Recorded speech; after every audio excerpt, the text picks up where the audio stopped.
It is over by Zorain Nizamani. For the older men and women in power, it's over. The young generation isn't buying any of what you're trying to sell to them. No matter how many talks and seminars you arrange in schools and colleges trying to promote patriotism, it isn't working. Patriotism comes naturally when there's equal opportunity, sound infrastructure, and efficient mechanisms in place. When you provide your people with basic necessities and ensure people get their rights, you won't have to go to schools and colleges to tell students that they are supposed to love their country. They already will, nonetheless. Young minds, the Gen Z, the Alphas, they know exactly what is happening, and despite your consistent efforts of trying to sell your views of patriotism to them, they are seeing right through it. Thanks to the internet, thanks to whatever little education we have left, despite your best efforts of keeping the masses as illiterate as possible, you have failed. You have failed to tell people what to think. They are thinking for themselves.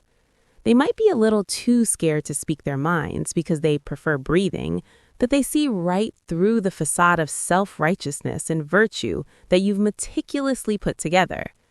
You may be able to stay in power by using power, but the people could not care less about you.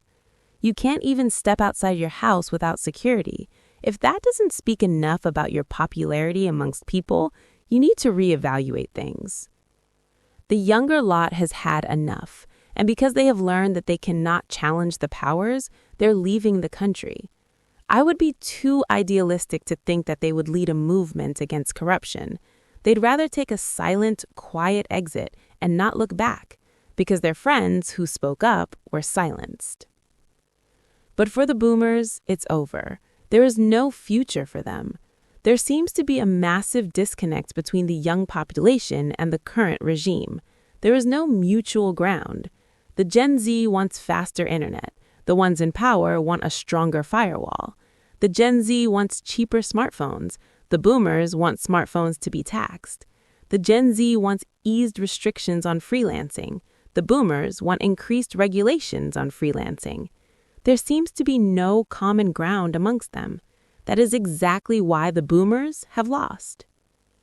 You can orchestrate all the wars you want. Gen Z will make memes out of it. Censor all the mainstream media. Gen Z will jump to platforms like Rumble, YouTube, and Discord to voice their opinions. Boomers, you cannot censor thoughts now. Gone are the days when you could fool the people. No one's being fooled anymore. Yes, we don't have libraries. Yes, we cannot afford to rent an apartment. Yes, we cannot afford to buy a car anymore. All thanks to your efforts, the economy handed down to us is worse than your morals. But despite all that, we continue to trudge along, finding solace in books, social media, coffee shops, as much as I despise them, and double patty beef burgers. We continue to navigate across the murky waters. We don't watch when you talk on TV because most of the times whatever you say is hysterical. We have stand-up comedy for that. Why watch mainstream media? Times are changing, and the sooner you realize, the better. But you don't care either. Your children are abroad, you're making millions every single day, you enjoy vast, unchecked power, you eat the finest of foods and drink only the cleanest of water. Why would you care? You will when you realize no one's listening to you. You know why? Gen Z has their headphones on and their Spotify paid for. If the situation becomes unbearable, half of them will have enough resources to leave. The other half will make you listen to their music, and not in a good way. Boomers, we've had enough. We aren't buying your narrative anymore. It's worn out.